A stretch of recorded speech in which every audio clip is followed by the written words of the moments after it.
you. Hi, just doing a quick test. Can someone let me know if they can hear me? We can I hear can hear you. you. Yeah, I heard that. Loud and clear. Thank you. We'll just we'll continue the recess just for a few more minutes.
We'll be reconvening in 1 minute.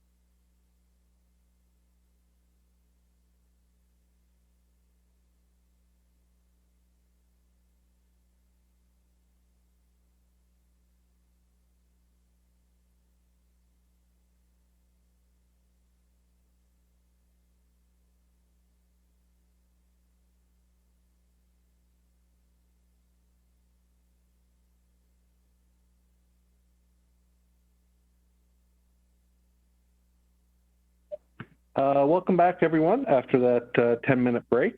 And what we will do now is a roll call just to make sure we're all back and on the lines. And I'll ask Ward 1 to kick us off. Hello, Councillor Hanmer is here. Councillor Bodley here. Councillor Veith here. Councillor Freeman is here. Councillor Vasek here. Councillor Henry here. Councillor Bodley here. And the mayor is here. And at that point in time, I think I was turning it over to Commissioner Rapp to comment on, I think it was Councillor Bodley's comments.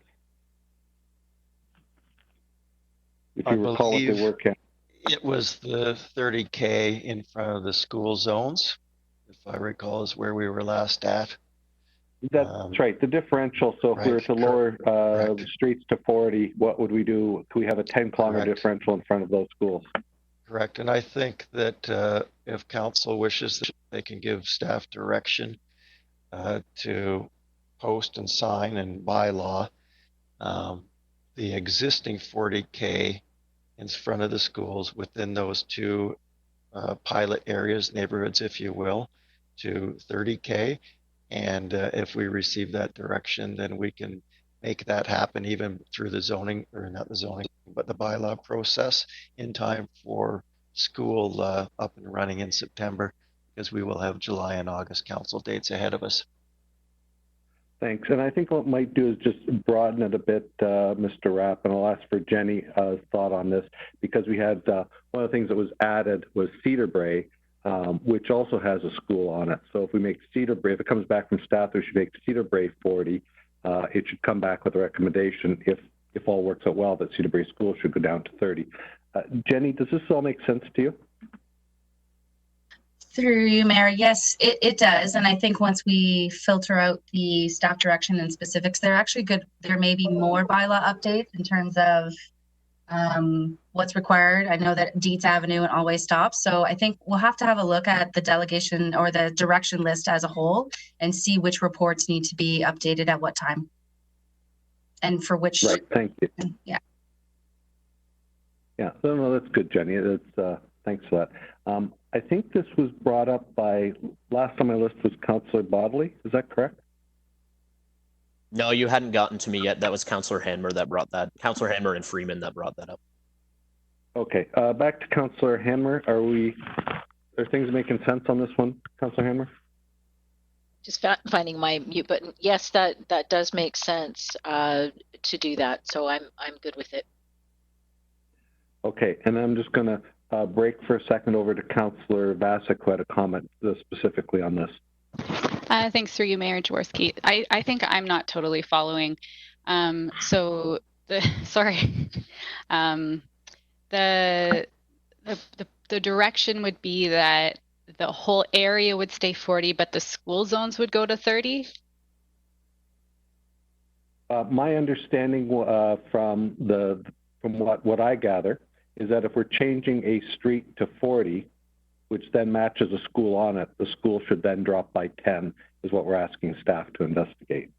I see. Okay. Yeah, I'll be curious to hear about it. I want school zones to be much safer, but I'm not sure just dropping it to 30 will make a difference. I think there's substantial challenges in school zones with between caregivers dropping off kids and residents who live on those areas and people driving with fast speeds and not sort of taking into consideration whether there are not speed bumps, but just those like raised crosswalks. So I'm not sure if changing school zones to 30 kilometers is exactly the right approach with school zones. Like I'd like to see something quite different in front of schools, like potentially closing off the school street entirely and making the zone around it 30 kilometers. But that's just kind of my opinion, and I wanted to throw it in there because I'm not sure if, well, it may make sense to just go 40 to 30. I don't know if that's going to make much difference. Yeah, well, there's always lots to think about with respect to school zones. I'm going to go to Jenny to this one, who I first met when we visited Millen Woods Public School with Councillor Freeman. Go ahead, Jenny. Sorry, thank you, Mayor. I just have a comment. I'm wondering to suggest, would it be just for staff's perspective to keep this a little bit more contained and be able for us to give back some good data? If we kept the 30K only to those schools that are within the 40K neighborhoods, it'll allow us to get some really good information. That way it's trying to contain some of this as well so that staff actually have the time and the resources to get the after data and actually find out if it's working. So that would be my suggestion, just to keep the 30s to within the 40 neighborhoods, the 2 neighborhoods only at this time. So Westvale, Eastbridge, which is 2 schools plus 3 schools, so a total of 5 schools would be my guess is what we're saying then, Jenny? Yes, that is correct. Okay. Well, I'll look for anybody to argue that, and I don't know if anybody will, since staff are offering us sage advice. And we heard what Councillor Vasic had to comment on, that this is probably a larger issue, which we think we all agree on. Councillor Bodley, are you next on my list before I get to Councillor Henry?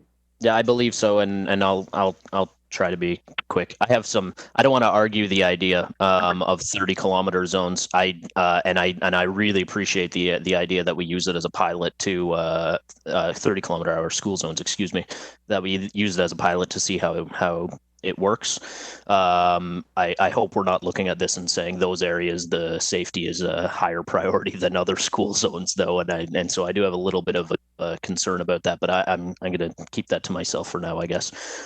Just the last thing on the 30 kilometer limits. Appreciate the comments from Councillor Freeman and from Councillor Hanmer, and I'm happy to see things move in the direction that they're going. And I want to echo some of what Councillor Freeman is saying. I don't want to go on a huge diatribe here, but we have seen data from other jurisdictions around the world where speed limits have been reduced, that for every 10 kilometers an hour that the speed limit is reduced, we see a typical reduction of 1 to 2 kilometers an hour in the average speed. And so bringing it down to 40, I would expect that's what we're going to see. Bringing it down to 30 would be another 1 to 2 kilometers an hour, which in many cases is a life and death situation. And I just want to note that something that Mayor Jaworski has said to me many times, which always was resonated with me, is that the bylaws of the city are the reflection of the values of the city. And that's not necessarily means that they're always 100% enforced, but they reflect the values of the city. And I believe that Council's values on this topic are that people should be going slower in neighborhoods. And so I hope when we do get to the point where we're talking about this in a little bit more detail as part of the transportation master plan, that we consider some of those things and have some of that data come back, as Councillor Freeman had suggested in her comments. So thank you for that.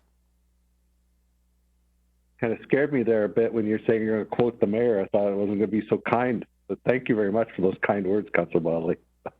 Only kind words, even though you razz me all the time.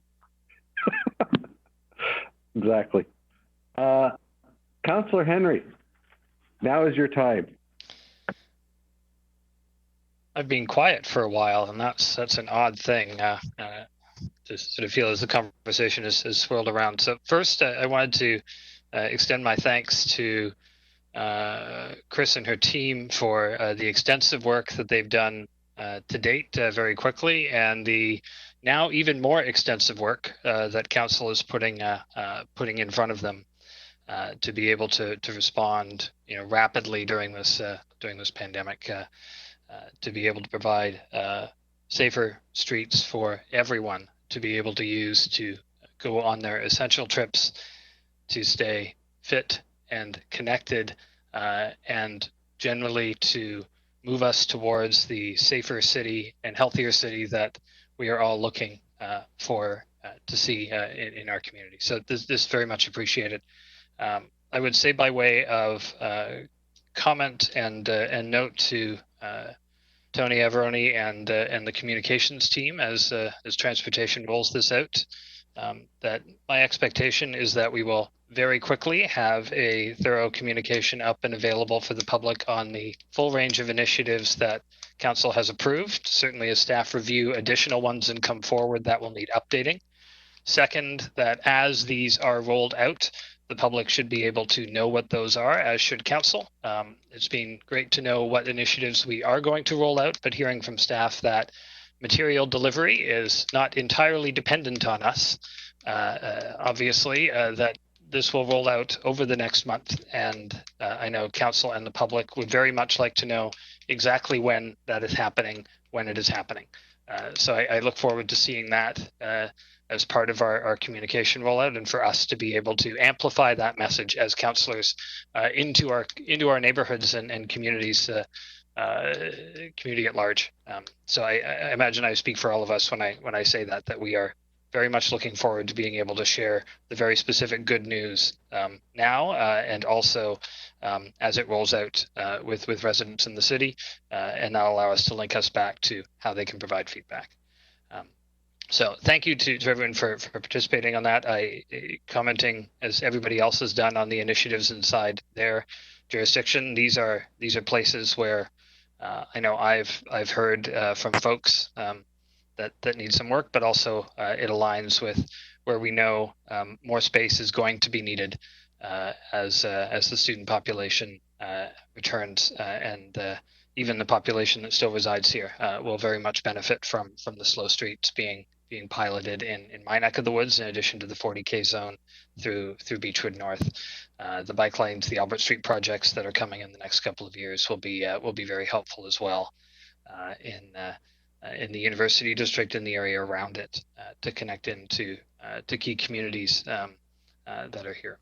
So thanks to everyone for moving those pieces along. But I just wanted to make one other comment on the enforcement and compliance window. I know many residents will be very glad to hear that Waterloo Regional Police has been engaged as part of this initiative and will be considering how they can integrate this pilot into their broader enforcement program that they are carrying out around the community. I have heard from some members of council today that they've heard from residents in their neighborhoods that they are happy and their well-being feels improved when they see police on their streets enforcing speed limits. I think what I'd be remiss in noting for council that we've all been hearing is that police in neighborhoods don't always bring that kind of comfort and well-being to every citizen in the city of Waterloo. So I take the note of compliance over enforcement as the ultimate objective. And so as we think about speed limit reductions, as we think about slow streets and targeting those areas, it's really helpful for us to take that one step further when we look through the Transportation Master Plan into engineered design and other indications that will help us bring about compliance without the need for enforcement, because enforcement brings other challenges to many people across our community. And given this motion today comes from my motion speaking to considerations of equity in how we move around, we shouldn't lose sight of equity-seeking groups having challenges, significant challenges, and feeling the opposite of a heightened sense of well-being when they see police in their neighborhood. So we do have to think about and consider that as we take steps to create safer streets that are indeed going to be safer and feel safer for everyone in our community. So with that, I'm happy to first move the recommendation that is before us and vote in favor of it, and I'll be happy after that to move the suite of other things that council has raised and do the same. And we will do that. Thank you very much, Councillor Henry. From my perspective, I think this has really been an all council, many staff initiative. When we look at what we're doing here, we are doing it citywide, which sounds a lot like mayor type work, but what we're really doing it is in the neighborhoods and the streets that all 7 of you are responsible for. So I'm really glad that each of you was so keen on all these changes and so keen on the protection and safety of your neighborhoods. I'm really proud of you for taking such an initiative, because as Councillor Veith mentioned, sometimes you need to be brave, but you know it's the right thing to do. So very happy with what you've done. And the active transportation team, the transportation team under Commissioner Rapp, I think from hearing from some councillors that this was beyond what we ever would have imagined. The team did a great job, and certainly kudos to the team and kudos to all 7 councillors. I'll look to the Ward 7 councillor to follow up with Councillor Henry's main motion. I am very happy to second the motion and vote in favour, and I'd like to echo your thanks to staff on this. This is a whack load of work. So thank you, Commissioner Rapp and the entire team, and I hope Ms. Kaler is enjoying her well-earned break. Councillor Hanmer, I am in favor of the motion. Councillor Bodley is in favor of the motion. Councillor Veith in favor. Councillor Freeman in favor, and very excited to see this come through. Councillor Vasic in favor.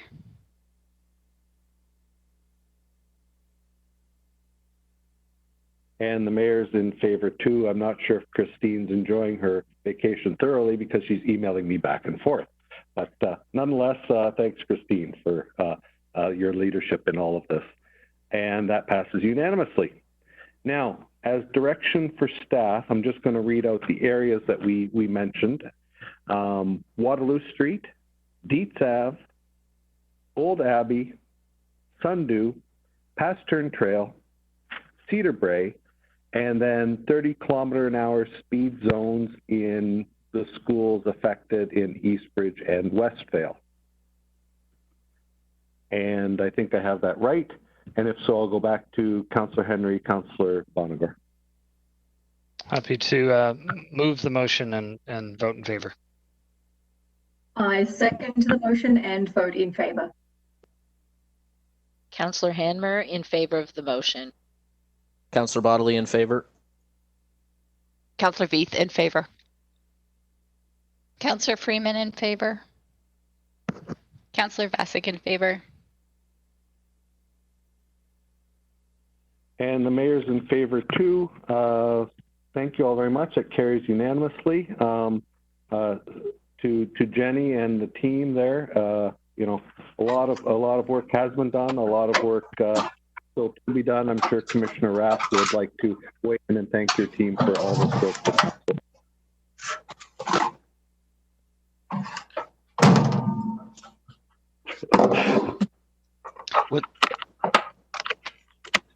Through Mayor Jaworski, this is Cam. Yes, I really would echo a lot of the comments made by Councillor to the active transportation staff. It was just slightly less than a month ago that Council put forward and adopted the motion from Councillor Henry, and I was quite proud at how the team responded in such a quick way, in such a comprehensive fashion, that we will actually be able to get good data to move forward in an effective manner citywide, following the Transportation Master Plan. So thank you, Mayor Jaworski, for asking me to provide a comment. Thank you. Wonderful. And as we now move forward, I feel like we've accomplished so much. However, we have a public meeting, a formal public meeting to continue on.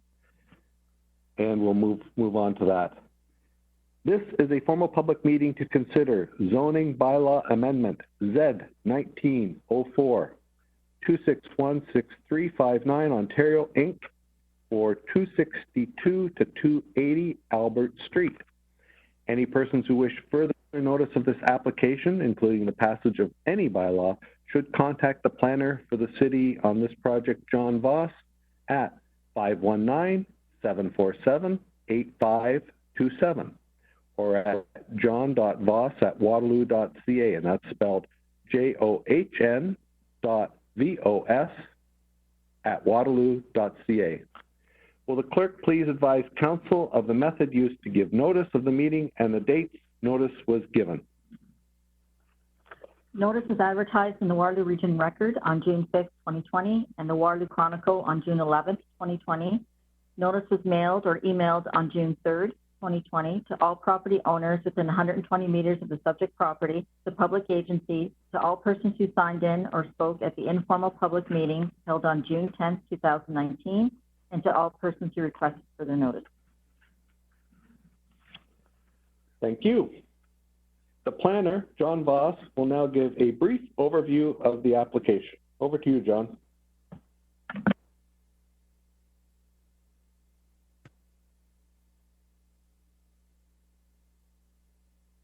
Thank you, Mayor. Just testing my audio to see if it works.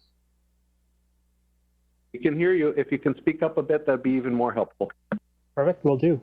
If at any point you can't hear me, just speak up and I'll speak up as well. Thank you, Mayor. As noted, this is the formal public meeting for zoning amendment application Z1904 for the lands at 262 to 280 Albert Street. Switching to the next slide. The subject property is on the southeast corner of Albert Street and Hickory Street West and is a consolidation of 6 single detached dwellings. Next slide. The proposed development is a 6-story apartment building containing 185 residential units and a total of 222 bedrooms. A single driveway off of Hickory Street provides access to 79 underground parking spaces and 56 secure bicycle parking spaces. Next slide. This is a rendering of the proposed building as viewed from the intersection of Albert Street and Hickory Street. I don't see this picture showing up yet. There we are. The design of the proposed development. Perfect. The design of the proposed development has evolved from the initial submission and has been supported by the Site Plan Review Committee. The building is designed in 3 main sections, the north, middle, and south section, with the main entrance adjacent to the intersection on the northwest corner and a secondary entrance at the south end. The applicant will describe other design elements in further detail. Next slide. The property is currently zoned Holding Residential North 6 or HRN6. The recommended zoning is Residential Northdale 6 with site-specific regulation C234. The following site-specific regulations have been proposed. Increase the density, permit the upper floors to extend into the daylight triangle, permit mezzanines with certain regulations, reduce how much of the front facade needs to be within 5 meters of the street line, allowing for sections of the building to be stepped back from the street, and to remove the holding symbol. Next slide. The property owner is required to enter into an agreement in order to increase the density from 250 bedrooms per hectare to 566 bedrooms per hectare. An appraisal was used to determine the uplift value of the increased density. Staff recommends that 40% of the uplift value, or a total of $1,531,400, should be contributed to the city. Council can utilize these funds for various community objectives to offset the impact of the increased density on the local community. Staff recommend the funds should be allocated as outlined, including $700,000 to the city's affordable housing grant program for the development of new affordable housing. Next slide. Staff's evaluation of the application included a review of the proposed development and neighborhood context, as well as the planning policy framework and a review of the building design and height. Next slide. Staff recommends that Council approves zoning bylaw amendment Z1904 as outlined in the staff report. Following this formal public meeting, a bylaw will be prepared for approval at a future Council meeting. At this time, I'd be pleased to answer any questions. Thank you very much, John. Do we have any questions from Council? I'll first go to Councillor Henry and then Councillor Bonagor. Thank you very much, Mr. Voss, for the presentation. And I certainly note with interest, since we haven't closed the meeting yet, the significant design changes that have happened on the site. Certainly all the ones that you've noted respond to questions and concerns I'd identified early in the process, among some others, and so I very much appreciate the work that staff and the applicant have done there. I heard in your presentation you say 40% of the uplift value. Page 19 of your report says 47.5% of the land value uplift. I was hoping for a clarification. Through you, Mayor, to Councillor Henry. I would go with the 47.5% in the report. That was an error on my part in preparing the presentation. It does not change the dollar figure though. Okay. Thank you. And just a question from a process standpoint, I may be preempting Councillor Bonagor's, but since I'm already up, can you sort of describe sort of a high level how staff and the applicant arrived at that figure? Certainly the policy framework provides a wide range because it's not a formula, but I think there may be some curiosity as to a very precise figure of 47.5% and how that was where staff and the applicant landed. Through you, Mayor, to Councillor Henry. It is a process where through an appraisal is prepared to determine with this increase that's proposed, how much value is added to the property.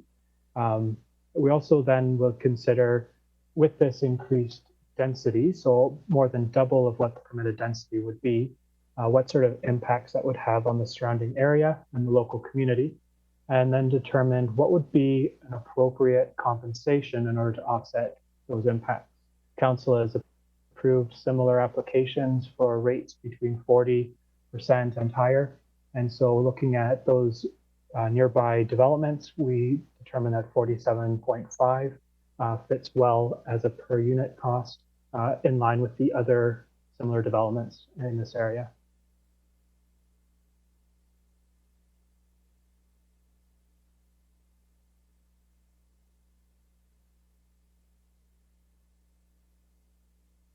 Back to you, Mayor.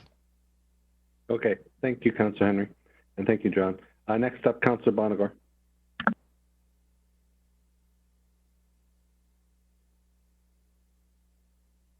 I see Councillor Bonagor is having technical difficulties right now. Councillor, I just got back. Oh, there you go. Go ahead, Councillor Bonagor. Sorry about that, everyone. This is Councillor Bonagor, and indeed, Councillor Henry did ask some of my questions for me. So thank you, Councillor. I just had another really a clarification. I just wanted to confirm that the ground floor units look designed to be convertible to business down the track. I just want to confirm first that none of those are 2-bedroom units. Is that correct? Through you, Mayor, to Councillor Bonagor. Just looking at the plan closer to confirm, but I believe they are all 1-bedroom units on the ground floor, and then on the upper floor and other floors, there are 2-bedroom units proposed as well. Okay, that's fantastic. So down the track, should they be converted, then we're not losing any of those larger units. My other question is maybe, again, kind of higher level. Given that those units are convertible, had this project come to us with a plan for them to already be converted to business use, would it still have come through as RN or would it have come through as mixed use? Through you, Mayor, to Councillor Bonagor, it's a good question. The RN zone actually is a mixed use type of zone that permits a range of commercial uses as well as residential uses. So the proposed building has been designed that each of these ground floor units facing Albert Street could be converted to a commercial use. For example, a small restaurant, potentially with seating area on the mezzanine level, and parking has already been provided as a surplus to allow for future conversion to be considered as part of that. So the uses are already permitted within this zone. That's great. That answers my questions. Thank you very much. Thank you. Over to Councillor Veith. Through you, Mayor Jaworski, thank you. And thanks, John, for the report and the presentation.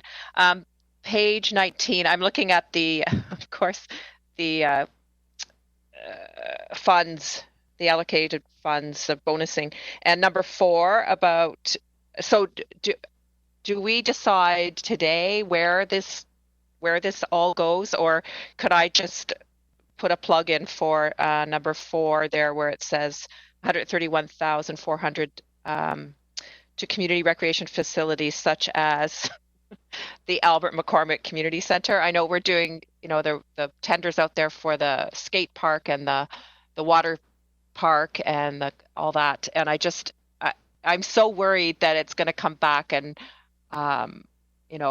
it's going to be put off again for another 8 years, or it's going to be postponed again. I'm not saying 8 years, but it's been a long time coming. So I would just love to have some of this money headed towards McCormick for my constituents. Yeah, I don't think we direct the money at this time. I might go to either Mr. Anderson or Mr. Dykstra to get further information. Thank you.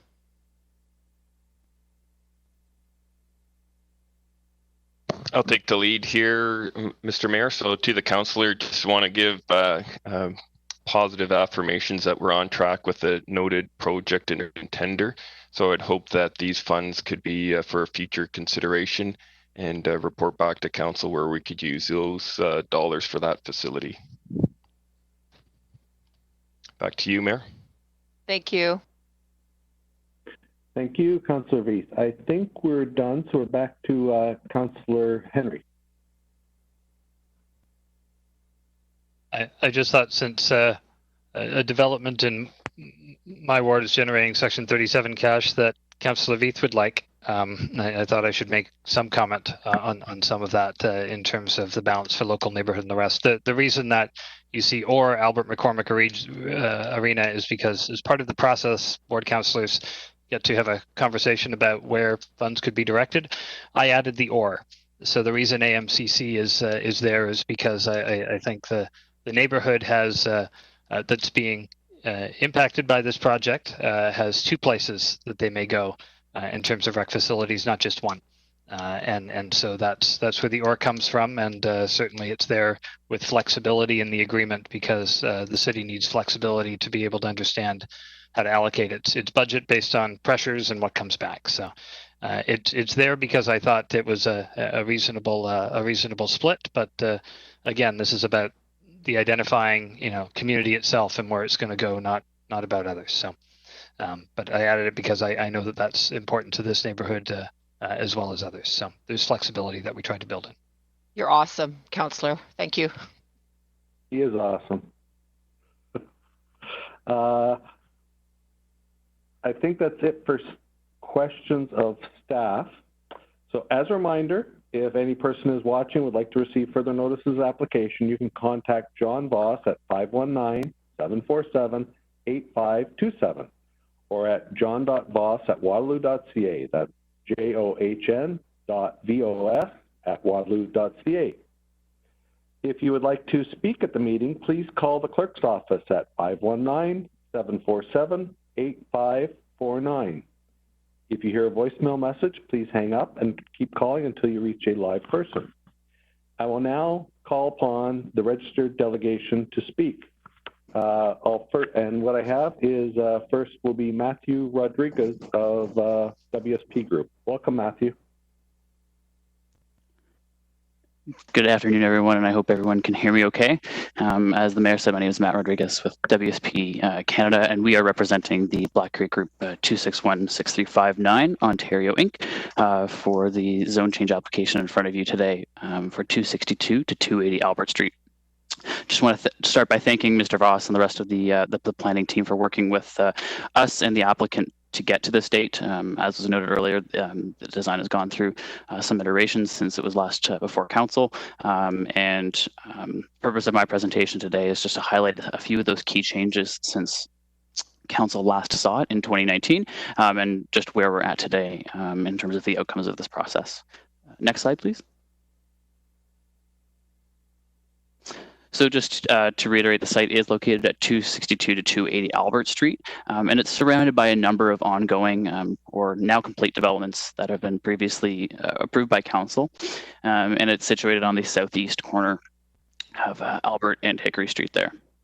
The site is currently occupied by 6 single detached dwellings and backs onto a now complete building that you can see where that crane is, and some existing single detached dwellings. Next slide, please. Just to put the site into context, which I'm sure everyone's familiar with, it is situated centrally between the 2 universities, a short walk away from Conestoga College, within the Northdale neighborhood. And the site itself is within 2 major transit station areas, both for the University of Waterloo and Laurier Waterloo Park Ion station areas, and is surrounded by a number of previously approved or under construction developments in the Northdale neighborhood as it undergoes change. Next slide, please. So just to recap where the development was back, there is a typo on the slide in front of you. The date should be June 10th, when the informal public meeting was held on June 10th, 2019. When you saw it back in June, it was still a 6-story residential building with the 190 units and 225 bedrooms, with 84 vehicle parking spaces and 68 bicycle parking spaces. And as you can see above, was the previous design of the building. Since the informal public meeting, to the best of my knowledge, we haven't received any public comments on this, but a lot of the changes were driven through the site plan review process and working together with city staff to evolve the design. Next slide, please. Yep, so the image that you're seeing in front of you right now is where the revised building has gotten to today. Since that informal public meeting, a number of revisions and improvements have been completed, and working closely with the city staff through the concurrent site plan process to ensure that the building at the end of the day achieves the goals of the Northdale plan. To highlight a couple of the key architectural changes that John mentioned, there's been a number of discussions around the materials used in designing the building to sort of meet the design objectives of the neighborhood, as well as the landscaping. So as you can see, fortunately I can't point, but there's a sort of cluster of trees and shrubbery in the middle of the building there in that center portion, along the Albert Street frontage to help improve the interface between what could be future commercial units and the pedestrian realm. As well, there's been a number of architectural changes to balance out the 2 ends of the building. So as John mentioned, there's sort of 3 segments: the north segment close to the intersection, the center section, and the south section. And essentially the patterning and the actual building was brought down on the north side to be 3 levels to sort of balance out a bit better with the south side of the building, as well as bit of a reconfiguration of some of the balconies to just break up the facade of the building, as it is quite a long site, given that it is 6 properties that currently exist. Next slide, please. So where are we today? It's still a 6-story residential building. There's been a slight reduction in the number of bedrooms to 222 bedrooms, or 185 units, and that's comprised of 35 studio units, 99 1-bedroom, 14 1-bedroom plus 10, and 37 2-bedroom units. There are 79 vehicular parking spots located under the building in an underground parking garage, with 60 total bicycle parking spaces provided on the property, and that does include both secure underground bike storage parking and outdoor bike parking for visitors and guests. Next slide, please. So just to summarize all this information I've presented, so back in, there's been no change between May 2019 and today, which should say June 2019, and in terms of the height and the sort of overall objective of the project, there has been a reduction in the number of units and bedrooms as I previously noted, and a commensurate reduction in the number of parking spaces. I'll note that we do exceed the minimum number of required vehicular parking spaces required by the zoning bylaw. Further, there's been obviously a commensurate reduction in the number of bicycle parking spaces, and in meeting the intent of the bylaw. There has been a slight increase in the height of the building, but that's more of a technicality in measuring the building. So the building, was remeasured to make sure that the height was accurately measured across the sort of 6 property length of the building. And then obviously there's been a sort of commensurate reduction in the density of the project to 566 bedrooms per hectare. Next slide, please.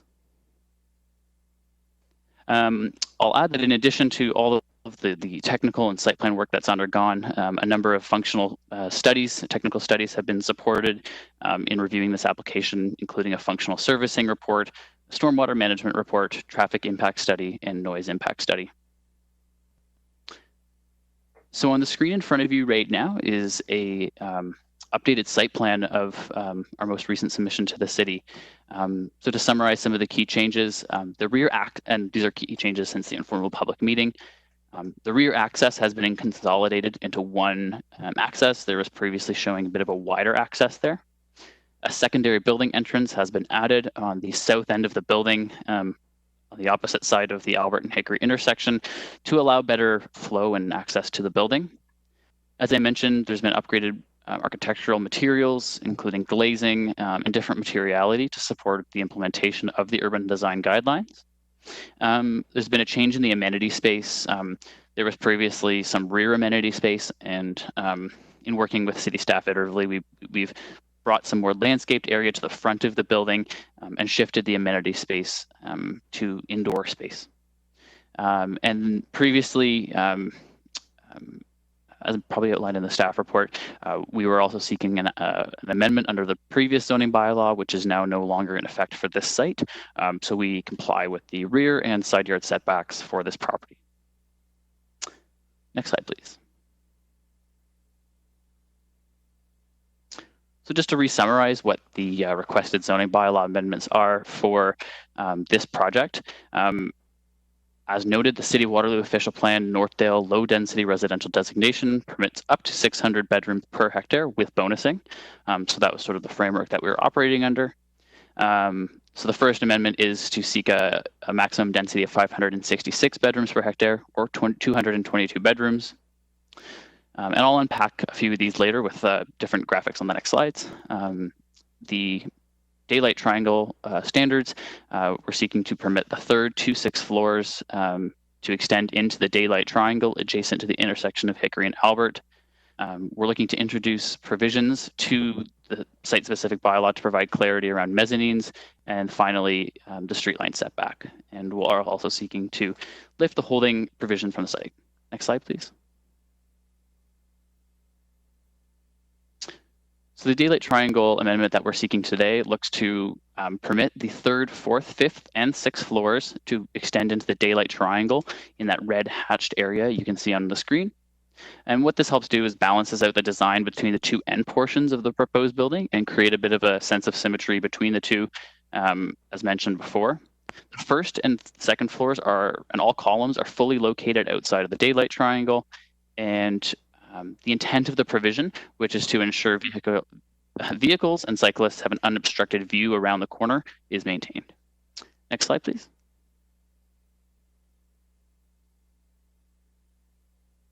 And just to summarize a street line setback amendment that's being requested, the building has been designed to break up the visual massing of the structure on Albert Street The recessed portion of the building provides some more landscaping opportunities in the front, as I mentioned, to interface between possible future commercial uses and the street.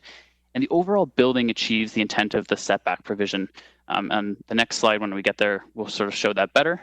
And the setback only applies to the 6 recessed areas shown on this image below, which is the main entrance, 2 sort of columns on either side of the central building, and then 3 door entrances to the ground level units. Next slide, please.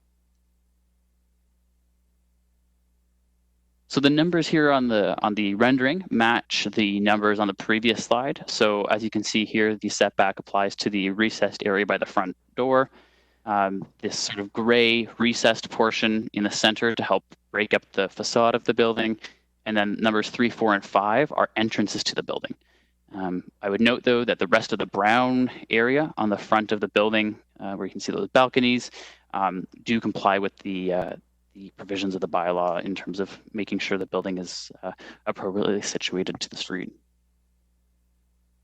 And overall, the amendments that have been sought through this application help facilitate development on what is such a long site. My last slide, next slide, please, is just to summarize the allocation of the Section 37 bonusing funds. So as previously noted, there's $1.5 million in Section 37 bonusing funds being proposed through the Section 37 agreement in front of Council today. And that's broken down across the Affordable Housing Grant Program, pedestrian walkway in the Northdale neighborhood, the Northdale Streetscape Master Plan implementation, and the community recreation facilities accordingly. And this is all to permit the 124 bedrooms to a total of 222 bedrooms within the development. Next slide, please. Yeah, so that wraps up my piece of the presentation, and we do look forward to working with city staff in the next steps of the project that follow Council's approval of this bylaw and Section 37 agreement today. And overall, we hope that the development will continue to positively contribute to the Northdale neighborhood, as well as the city more broadly, through the Section 37 bonusing contributions. And I believe, if I have the procedure correct, I'm going to pass the mic off to the owner of Black Creek Group, or 261-6359, just to provide a couple concluding words, if Jordan's on the line. That's perfect. Thank you, Matthew. Over to you, Jordan. Yeah, thanks to Mayor Jaworski and members of the council for allowing me to speak today. I believe I am unmuted. Somebody can confirm. You're good. You're good. Thank you. Perfect. Awesome. Thank you. I'd love to start by thanking the city staff, and in particular both Joel Cotter and John Voss, for the support and guidance of the project. It was really nice to see the care and passion the planning department has for the city of Waterloo. We've truly enjoyed the collaborative effort on this project, and I look forward to working with the city on future ones. Just take a minute as well. Just wanted to add that we are in full support of the recommended Section 37 bonusing fees, as well as the disbursement of the funds with respect to the integrated planning and public works outlined in the staff. Outside of that, we truly are proud of this project. We've really enjoyed working on it. It's taken a little bit of time, but again, just to reiterate, Joel and John and the rest of the staff were truly fantastic. Their suggestions were always insightful and helpful. So again, myself and the Black Creek Group, we look forward to working with the city in the future, and that's all the time I'll take. I'll pass it back to yourself, Mayor. Thank you very much, Jordan. I have at least one question. Councillor Bonagor, please go ahead. Thank you, Mayor Jaworski. This is Councillor Bonagor. I just have one question, and it's regarding the amount of bicycle parking that you're providing. I noticed that it was kind of reduced as well as you went through the process. I'm just curious, given the city's focus on cycling and how close this project is to some cycling facilities and within the University District, which itself leads to those short hop kind of trips. I'm just wondering why you decided to reduce the bicycle parking quite so much, and if there is capacity to increase it in the future should the need arise. Yeah, through your majority, Councillor Bonagor. So just to clarify, what we're providing in terms of parking is 56 indoor and 4 outside spaces, which is slightly above the zoning bylaw requirement.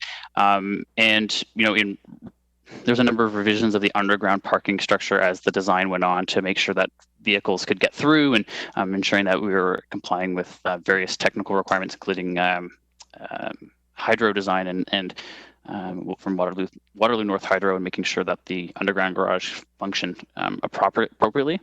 I think that that's a great comment, and I think that there's certainly flexibility built into the underground parking garage. A number of our parking spots are also prepared to be EV ready, and should the buildings, as the building evolves sort of through the next stages of the design, I think that's something we could look at in terms of opportunities for future additional bike parking. Awesome, many thanks, and that's all my questions. Thank you. Thank you. Thank you, and I see no further questions for the delegation, so thank you very much. And from the Deputy Clerk's perspective, I don't think anybody else is on the line. So as the Deputy Clerk informs me, there are no further speakers. This formal public meeting is concluded, and the application is now open to Council for a motion and debate.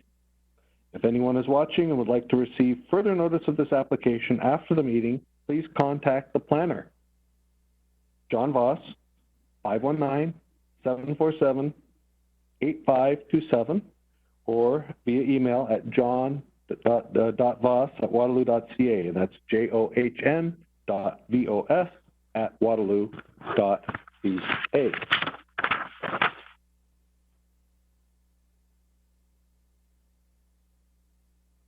And I think we are now open to Councillor Henry as the ward councillor to move a motion.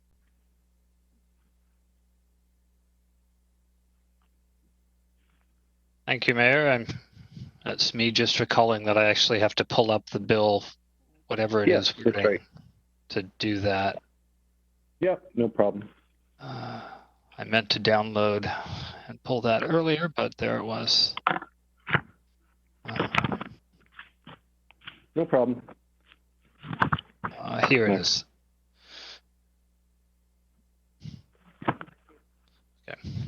Whereas Council has considered all written and oral submissions from the public and stakeholders, and whereas Council has considered the professional opinions of planning staff, therefore be it resolved, 1, that Council approves staff report IPPW 2020-031, 2, that Council approves zoning bylaw amendment Z-19-04, 2616359 Ontario Incorporated for 262 to 280 Albert Street in accordance with Section 7 of Staff Report IPPW 2020-031. And 3, that the Mayor and Clerk are authorized to sign the Section 37 Planning Act agreement for Z-19-04 substantially in the form of the draft agreement contained in Appendix H to Staff Report IPPW 2020-031.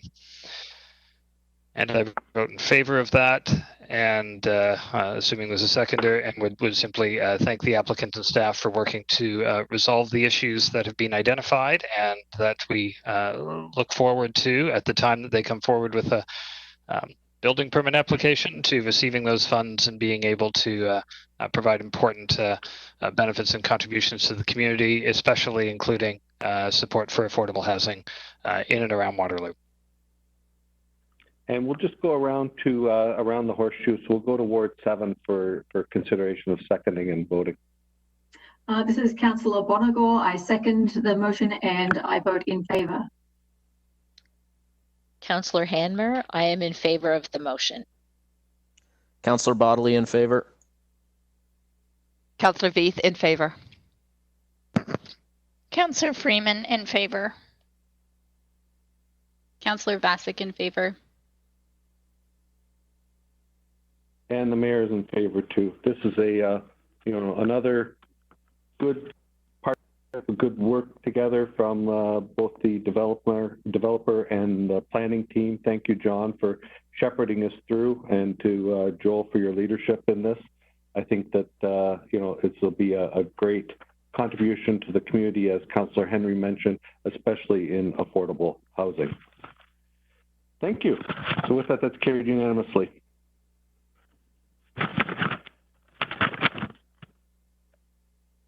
The next up, I'm going to ask Councillor Bonagor to listen in, is communications and correspondence. We have correspondence here from the region of Waterloo, dated June 5th, 2020, regarding a resolution of Regional Council supporting local journalism. Would you like to comment on that, Councillor Bonagor, and perhaps have a similar motion for us? Certainly, Mayor Jaworski, thank you. This is Councillor Bonagor, and I am a former news journalist. I spent many years in Australia and here in Canada covering government, courts, society, generally being the person that held others to account. And I expect the same to be done to me now that I am sitting at Waterloo City Council. So I know how important local journalism is, and I'm very happy to support a motion that underscores the necessity of a healthy and strong and robust and independent news media in Canada. I had a few issues with the motion as proposed, so if it's okay, I'd like to propose an amended resolution, and I can read that out now. Yeah, please do. Yeah, thank you for cleaning it up and making it appropriate for the City of Waterloo. So please go ahead. So whereas a healthy, professional, independent news media is essential for the proper functioning of civil society and democracy at the local, regional, federal, and international levels, whereas the Public Policy Forum declares on its website for the 2017 report, The Shattered Mirror, News, Democracy and Trust in the Digital Age, commissioned by the federal government, that real news is in crisis in this country. Whereas residents of 190 Canadian communities, including residents of Kitchener, Elmira and Guelph, lost 250 established news outlets due to closing or mergers between 2008 and 2018. Whereas Canadians have additionally lost the essential services provided by nearly 500 journalists due to layoffs in the Canadian media just from the time the COVID-19 pandemic began to mid-April, a time it became clearer to the public how important it is for Canadians to receive accurate information. And advertising revenues have plunged, prompting an emergency $30 million in advertising by the federal government. Whereas the federal government has promised nearly $600 million in aid for Canadian media over 5 years in its 2019 budget, including a 25% tax credit for newsroom salaries, a 15% tax credit for digital media subscribers, and charitable tax status for non-profit news outlets. Whereas Canada's federal government acknowledged in its 2019 budget that a strong and independent news media is crucial to a well-functioning democracy.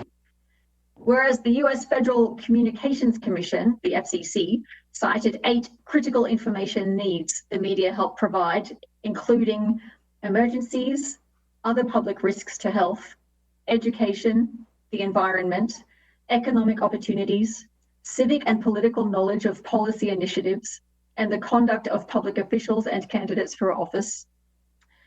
Whereas the news media in Waterloo region have been instrumental during the COVID-19 pandemic, ensuring local citizens have accurate local information, therefore be it resolved that the City of Waterloo Council recognises that a healthy professional news media is essential to the proper functioning of democracy in the region, urges other municipal councils within the region and across Canada to recognise that robust news media are essential to the proper functioning of democracy in their jurisdictions, urges the federal government to support the provision of strong Canadian news coverage for all communities across Canada, and to promptly implement legislative options to create a healthy and sustainable Canadian news ecosystem in the age of giant global social media, and that this resolution be forwarded to the area municipalities,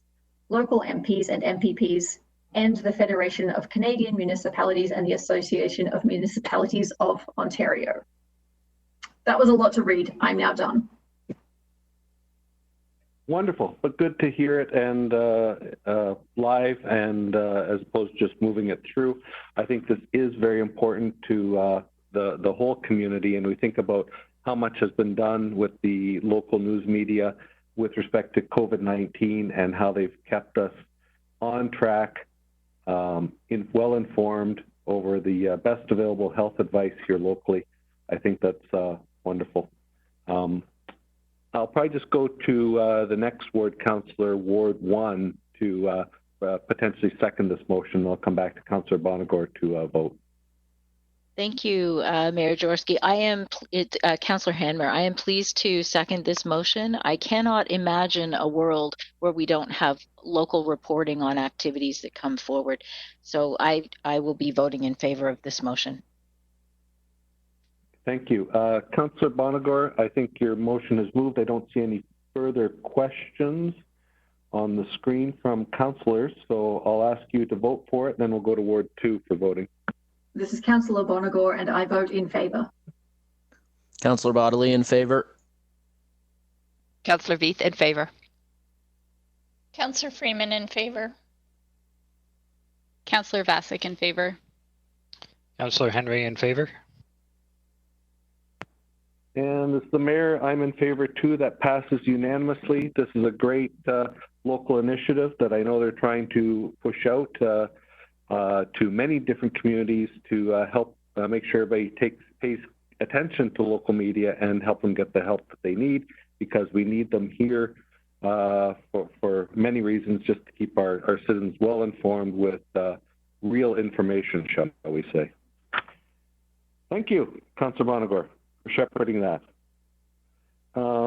We have no unfinished business. Any questions of council?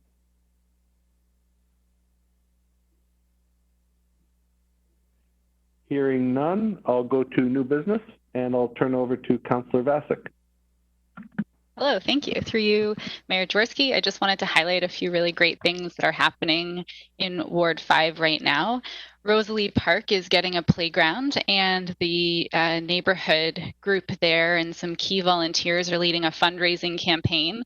And last I checked, they're aiming for $5,000 to apply for a city matching grant to upgrade the park, and they were a couple days ago at 2,100, so they're nearing halfway there, which is really great news. Everyone seems to be really excited about the playground and really appreciative of staff working to maintain the tobogganing hill and the ice rink and a playground, so it's been a really collaborative effort. The second really wonderful thing that is going on, as has been for many years, is the Vermont Park Neighborhood Association and Equal Harmony Community Garden. Volunteers have been out for the last, 3 or 4 Saturdays, cleaning up the gardens, helping one another clean up other people's gardens who weren't there. The school has some plots that they usually use with students to cook and make meals. And I've had a chance to meet the kindergarten teacher there who lives just down the street, and she has such wonderful stories of the kids coming together to create meals. And they also have a Three Sisters garden, which is I don't entirely know the history of it, but it's a Haudenosaunee garden that plants, does companion planting with beans, squash, and corn, and that food will be going to a community organization. And they also have, they work with Six Nations to get seeds, and so really, again, a wonderful example of partnership and working with the city too for dirt. And then the third thing and the last thing, clearly Ward 5 is hopping even in a pandemic, planting the Three Sisters.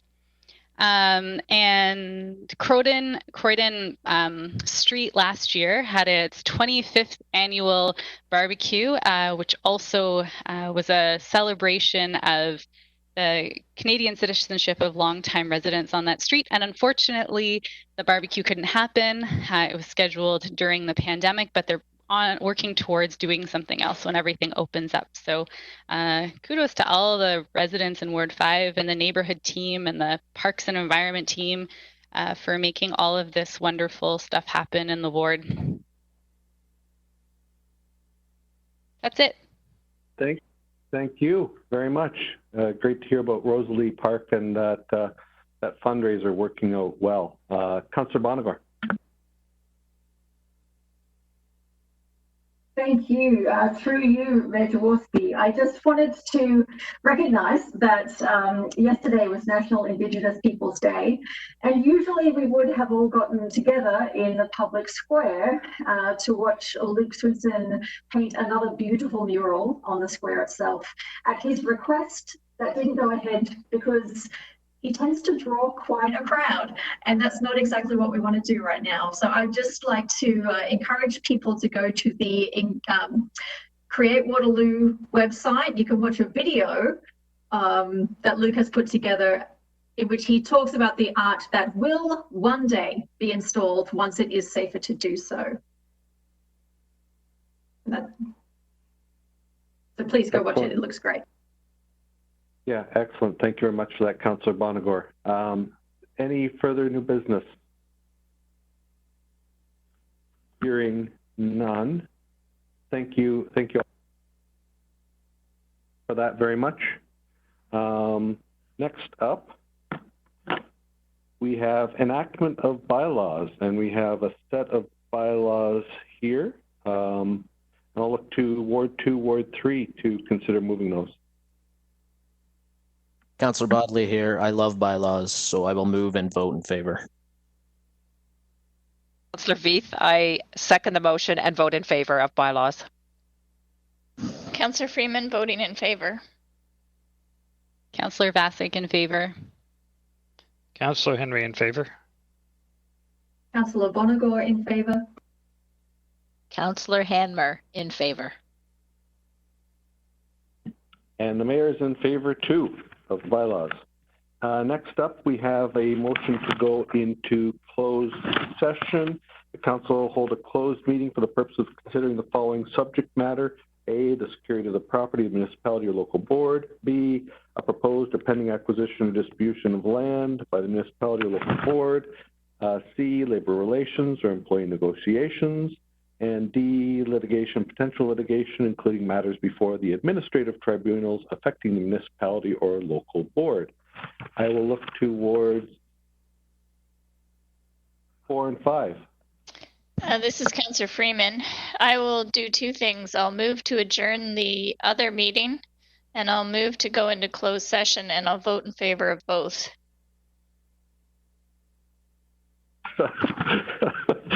Let's speed us up here. Okay, so Councillor Vasek, I think, is next to move both.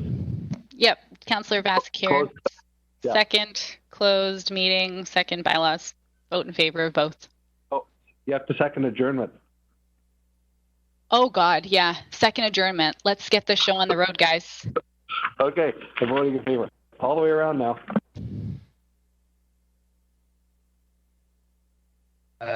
Councillor Henry in favor of both. Councillor Bonagor in favour and in favour. Councillor Hanmer in favor and in favor.